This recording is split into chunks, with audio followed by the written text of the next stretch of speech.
Eliško. To máme povídat. Ale ty si, Marcelko, vlastně to zažila na svoji kůži, že jo, ten kurz a vlastně ve své prostředí. Ja som to zažila zo všetkých strán. Ja som bola v prvom rade, to prichádzalo ako pozorovateľ, že som videla, čo sa k nám do Domoraju chystá. Keď si prišla prvá ako prizvaná ako lektorka, tak som videla, čo vlastne robíš. A hneď ako som to videla, tak to bolo, že celé moje telo zareagovalo, celý môj systém zareagoval, že okamžite, že áno, to je ono. Takže to je vlastne to prvé volanie. A to som si vtedy ešte nedokázala predstaviť. Ja som si najprv myslela, že idem to skúsiť ako sebeskúsenosť. A vtedy som ešte vôbec netušila, že by to mohlo byť akoby nová cesta pre mňa, pretože ja už sa 14 rokov venujem tanečnej a pohybovej terapii a medicíne tanca. A to je tiež práca na úrovni tela, duše, mysle. Hej? Ale je to na súši a naraz sa tam poskytlo ten priestor tej vody. No a ja som to zažívala ako účastník kurzu a už pri prvom vojdení do tej vody, pri prvom vstupe do tej vody, bola pre mňa jednoznačná odpoveď, že toto je tá nová cesta. Pretože jednak, a to ja vždycky hľadám vo všetkom, čo pre mňa znamená novú cestu, ja vždy hovorím, že keď chceš vysoko lietať, musíš mať pevný koreň a to ty máš. A to bolo hneď ako lektorke, z lektorky z teba cítiť už pri vstupe do tej vody. Že práve do toho, keď schádzaš do toho priestoru, ktorý tá voda ponúka, jednak ako liečivé prostredie a jednak ako médium pre liečenie, že s tebou tá voda komunikuje, ty potrebuješ mať pevnú štruktúru vo svojej hlave, aby si vedel, čo robíš s tým telom, s tým človekom, s celým tým jeho systémom, ktorý obsahuje niekoľko úrovní. Tam je aj ľudská myseľ, tam je podvedomie, tam je psychika a sú tam ale aj fyzické možnosti a obmedzenia. A toto všetko si ty vo svojom učení, alebo celkovo, ja som zacítila aj to, že ty môžeš byť tak pevná v tom a jasná, pretože máš za sebou silný background. Že máš pozadie, ktoré vlastne je tvoja veľká podpora a opora a ja som zacítila profesionalitu, jasnosť, zorientovanosť a preto som zacítila, že tam je obrovský priestor na to, aby mohlo nastať tvorenie, aby mohla nastať liečenie veľmi silné, aby mohla nastať zase aj nová cesta. A pre mňa to teda znamenalo obrovskú novú cestu. A mne sa otvorilo nielen Vatsu 1, už sa teším na Vatsu 2, ale aj Liquid Flow, zase tá práca, ktorá má čo dočinenia so zanáraním klienta pod vodnú hladinu a tam sa zase pracuje s inými úrovňami a vlastne toto všetko, keď sa otvorilo a prinieslo do môjho pola, tak ja som zacítila, že to prvé rozhodnutie, ktoré bolo veľmi intuitívne, ja som ako si ani nevedela, do čoho idem, lebo som si pozrela pár videí na Vatsu a som okamžite vedela, že som správna. No a vlastne potom celý ten support, ktorý nasledoval, vlastne tá štruktúra, ktorá ťa drží, aby ty si mohla začať tvoriť a liečiť, je niečo obrovské. A prichádza stade aj taká vec, ktorú som dlho hľadala.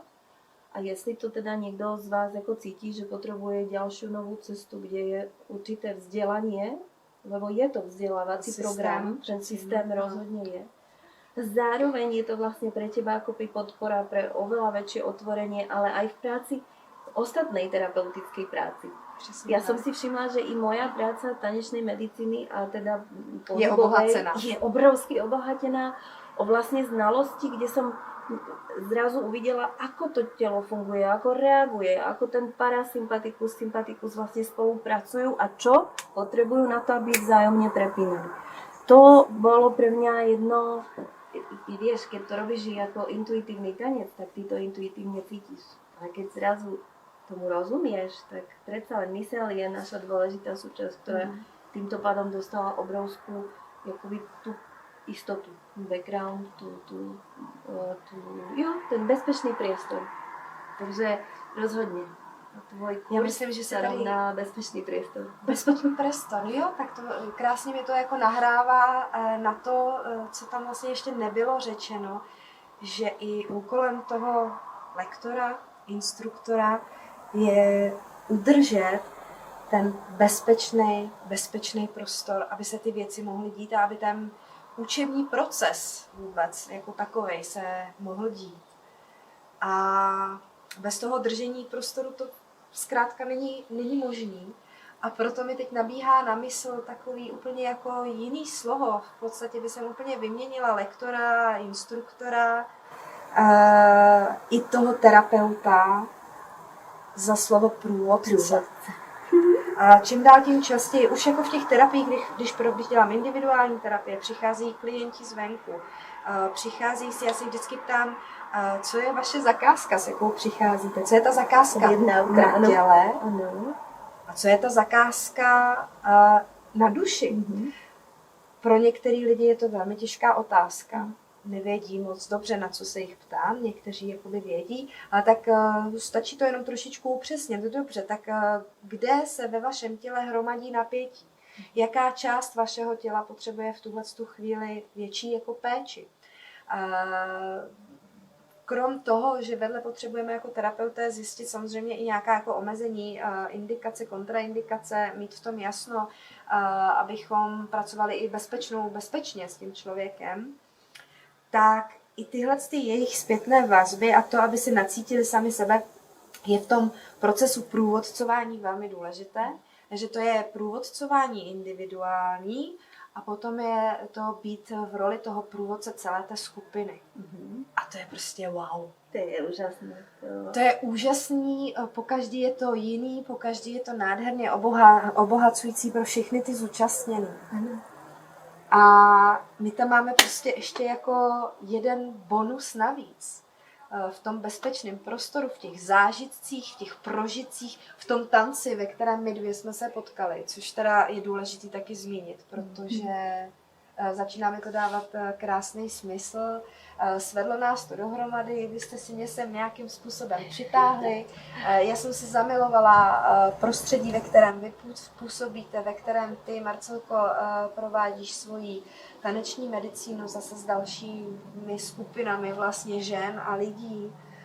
A není to jenom ta taneční medicína, co se tady děje, ale i to propojení nás dvou není jenom o tom prostoru, není to jenom o tom, že ty si skrze svůj pohyb na suchu, že si svůj pohyb ze sucha přenesla i do vody, kde to můžeš krásně jako spojovat. A já jsem zase v těch metodách a technikách nejenom VATSu, ale i těch dalších akvaterapií. Ty jsi tady zmínila třeba právě Liquid Flow Essence, co jsme tady společně prošli před pár měsíci. Další technikou, podvodní technikou je třeba Ocean Bodywork Aqua, jehož jsem taktéž skupinovým průvodcem. Tak už to dělám 10, 11, vlastně skoro 12 let a stále se sama mám co učit. A ještě dřív, než jsem se do té vody já dostala, tak vlastně narození mého prvního syna proběhlo taky do vody. Už tenkrát mě taky voda volala. A on vůbec si mě zavolal, on mě vůbec přivedl do mého poslání, ale to je zase jako jiný příběh. Jo. Ale já jsem v sobě máme těž něco společné. Máme mnoho společného. Ale co já jsem v sobě vždycky cítila, potřebu toho spontánního tance, spontánního pohybu. Mně se líbilo v jednom rozhovoru, ty jsi řekla krásnou větu. Používejte raději slovo pohyb víc než tanec, protože tanec sám o sobě lidi akorát vlastně zablokuje. Takže já jsem cítila potřebu spontánního pohybu vlastně dlouho a hledala jsem tu cestu a nějak jsem ji nenašla. Aerobiky nějaký, vůbec nebyla moje cesta, prostě tu strukturu, jako opravdu levá, pravá, následovat, než jsem potřebovala opravdu ten prostor, jako doslova, i co do velikosti, jo. A já když už jsem si jako propracovala tu technickou část těch vodních terapií, tak jsem si dovolila víc a víc vstoupit právě sama do sebe a myslím si, že v tom dokážu projevit velkou autenticitu. A dovoluji si vpouštět do toho ten pohyb v podobě toho tance a myslím si, že ti lidé v té skupině to cítí. A nevím, je to nějaká jako další krásná esence, kterou už jako nese moje individualita, moje osobnost a všechno to ostatní, co tam vkládám, tak za to patří poděkování zase všem mým lektorům zahraničním, kterými jsem prošla za těch 10 let a já je ráda vyjmenuju. Je to Gianni De Stefani, můj první lektor a mentor, dlouhodobá spolupráce s ním. Italská lektorka Kelly Procopio, která tam má taky krásnou rituální tvořivost a byla velmi blízko Haroldovi Dulovi, který vlastně je Vacu. Jedna moje kolegyně říká, on to stáhl, on stáhl tu informaci a přinesl jí název. Potom je to slovinská lektorka žijící v Indii, Daria Kuzník, která nás tu provázela Liquid Flow Essence kurzem. A v neposlední řadě je to teď Tomas Zagorský, který mi v tom všem pomohl nastolit ještě větší jasnost, ještě větší řád, přesnost a dokonalost. On tam má tu jasnou mužskou roli, ten mužský systém, který mě v té mé průvodcovské, lektorské práci hodně pomohl k tomu ukotvení, a to je možná to pozadí a ten background. To je spíš to ukotvení, ta jasnost, ta jistota a ta preciznost a propracovanost každého toho pohybu, aby byl prováděn opravdu bezpečně, aby krční páteř byla v maximálním bezpečí, aby jsme protáhli ještě víc, než můžeme protáhnout, a aby ty efekty byly hlubší, jako jsem říkala, ale opravdu perfektní.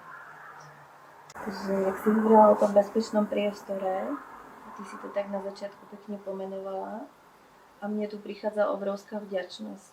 Až také dojatie, pretože ja som to pochopila v tom bezpečnom prostredí, akoby s tebou v tom bazéne toho nášho domoraja, kde si vtedy bola, tak ja som vlastne pochopila takú zaujímavú vec, že ja som si najprv myslela, že ja mám priestor s bazénom a v tom bazéne som pochopila, že mám bazén s priestorom. A že domoraj je vacúraj. A že vlastne úplne rozumiem tomu bezpečiu, ktoré sa tam vytváralo vlastne i na súši a ktoré ja v sebe cítim pri svojej práci, že rovného si hľadám. Takže pre mňa a pre Domoraj, pre náš projekt Domoraj, si ty bola veľkým požehnaním a vlastne aj veľkým symbolom, že to ide veľmi krásnym smerom. A ja som za to veľmi vďačná a teším sa na všetky ďalšie prepojenia, kde Domoraj môže byť Vacuraj. A kde môžeme znova spolu zažívať aj ďalšie školenia, ďalšie rozvojové techniky, ale hovorím to rozvojové pre tú hlavku a pri tom to srdce cíti ten raj, Domoraj, že to bude čím ďalej tým lepšie a plynulejšie a prepojenejšie. Je to raj pro krásu. Vnitřní. A napadala mě k tomu teď ještě jedna věc, že to je možná další ta rovina té spolupráce, o kterou já se vlastně jako snažím. To propojování, čím dál tím hlubší, a to propojování při té naší práci jako takové je propojování i, nelekejte se tomu nikdo, ale je to tak, je to propojování i na úrovni srdcí určité míry. A mně se líbí i spolupráce, která je propojená na úrovni srdcí, na úrovni toho, že spojujeme něco, co nám dává nějaký jakoby velký smysl a potkávají se ty vize. A je to mnohem krásnější, než zase jenom obyčejně, komerčně využívat nějaký prostor, nějaký super luxus, kam ale prostě přichází lidi z vnějšího světa, kde jsou hosti, kteří najednou vůbec nemůžou rozumět tomu, co my tam jakoby děláme, kde i ty provozovatelé takových nějakých jako center z toho mají jenom ten biznis, to není nic proti biznisu, samozřejmě potřebujeme všichni si z něčeho kupovat chleba. Ale ta naše práce a i nějaké jakoby finance, které projdou vlastně přes naší neziskovou organizací, v podstatě nejsou nic, co by nám jakoby zůstávalo, ale je to jenom to, aby bychom mohli, aby ty finance, které tam zůstanou, jsou použity na to jenom, abychom vlastně mohli dál dělat osvětu těm všem metodám. A prostě s radostí budu podporovat někoho, kdo je mi blízký na úrovni srdce, aby udržel, aby jeho projekt a vize byla udržitelná, protože vím, že vy na tom taky nemáte biznis, ale jenom tu chcete být, jenom tu chcete žít a jenom chcete poskytovat to krásné, co vám život přinesl, tu zkušenost, kterou vy máte a ty nástroje, které máte a které k tomu používáte. Ano. Jenom aby mohli jít dál. Ano, presne. A v tom stejném tvoření vlastně s tím stejným záměrem pracuje tým akvaterapeutů, který kolem sebe dneska mám, který taky zdravím tímto a jsem za ně vděčná, protože následují mě v té vizi, protože jim dává smysl a proto i ten náš název té naší organizace Vatsu for Health, Vatsu pro zdraví. Cílíme to tam, abychom skutečně zlepšili i fyzické zdraví těm, kteří nemůžou, kteří ho nemají. Pro které je pohyb v jejich vlastním těle nějakým způsobem vězení. A proto máme v tom poselství takové 4H. A to je heart. Jsme v angličtině, ano, ale to nevadí. Heart, hope, help a harmony. A znamená to v podstatě, že ze srdce s nadějí pomáháme k harmonii. A takové lidi přichází ke mně a jenom takové lidi kolem sebe chci mít.